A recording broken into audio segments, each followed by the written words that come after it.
Урматтуу угармандар, урматтуу көрөрмандар, мен азыр сиздер үчүн Кыргыздан чыккан чыган акындардын бири Эсенкул Ибраевдин ырларынын бирин окуп берейин деп турам. Ал ыр аялсыз өмүр караңгы деп аталат. Кабыл алыңыздар. Аталап ыйлап балдарым, атанын күтөт жардамын. Сын түштү менин башыма, сыр коолоп калып алганым. Түтөтүп отту жага албай, түзүктөп төшөк сала албай, саманды жагып ыш жутуп, сары чай иштик караандай. Казанын калды жуулбай, кабыңдын озу буулбай, болот деп бизге жылуу аш, боз кесме иштик куурбай.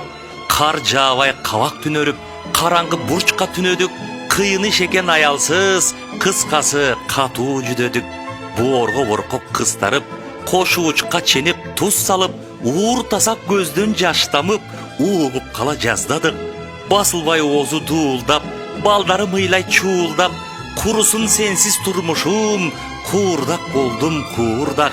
Бага албай 5 күн баламды, байкадым эми чамамды, аялсыз эркек адамбы, аялсыз өмүр караңгы.